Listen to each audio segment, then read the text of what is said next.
Lizzie présente Le Manoir oublié, tome 3, Un nouvel espoir, de Anne Jacobs, lu par Élodie Lannes.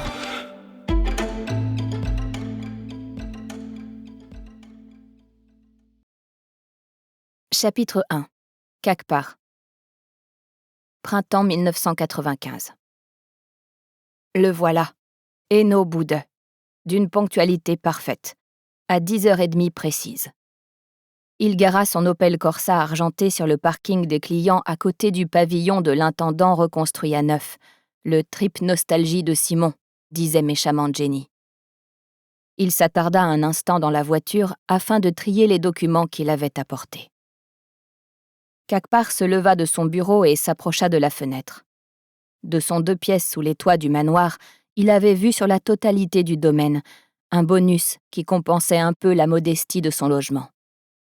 Contrarié, il s'appuya des 2 mains sur le rebord en attente d'une 2e couche de peinture et regarda Eno Boude sortir lentement de son véhicule, une vieille serviette marron coincée sous le bras gauche. L'huissier de Varonne était un individu grand et maigre. Il marchait courbé en avant comme s'il luttait contre le vent. Et lorsqu'il parlait aux gens, il avait toujours un sourire de regret au coin des lèvres. Une solidarité de façade avec les pauvres bougres qui devaient payer s'ils ne voulaient pas perdre tout ce qu'ils avaient.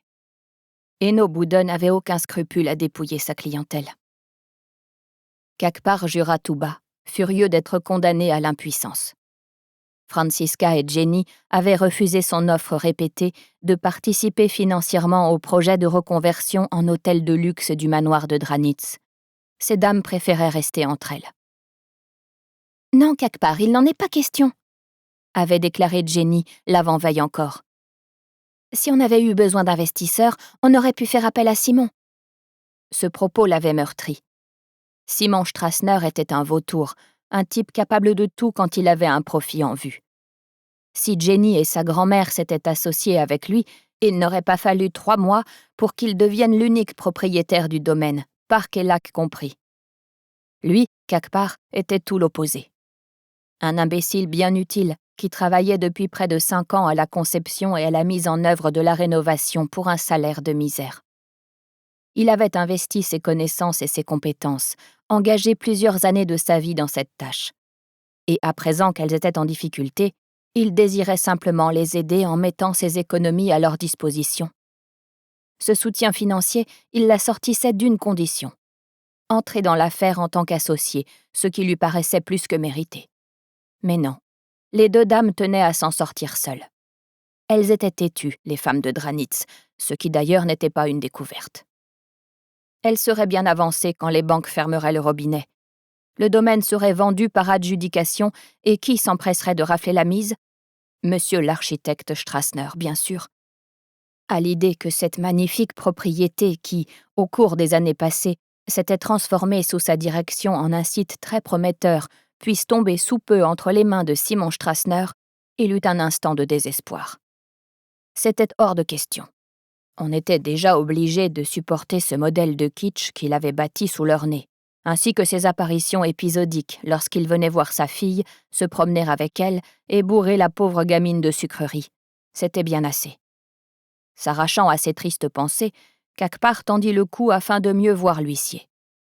Les platanes plantés 2 ans plus tôt de part et d'autre de l'allée étaient encore passablement nus. Il fallait espérer qu'ils avaient survécu à l'hiver. Eno Boude pénétra dans la cour pavée ceinte d'un muret décoratif et se dirigea droit vers le pavillon de droite dans lequel Franziska et Walter Iversen avaient emménagé il y avait à peine 1 an. Celui de gauche, qui donnait sur le parc et où Cakpar avait souhaité s'installer, était à présent occupé par Jenny et sa fille.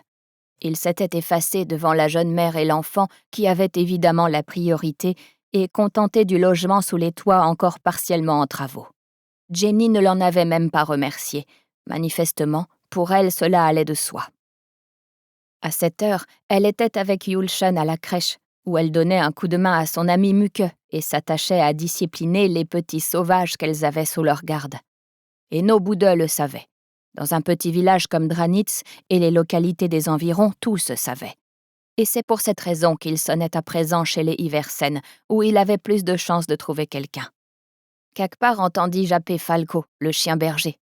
Franziska avait ouvert et invitait sans doute Eno à entrer.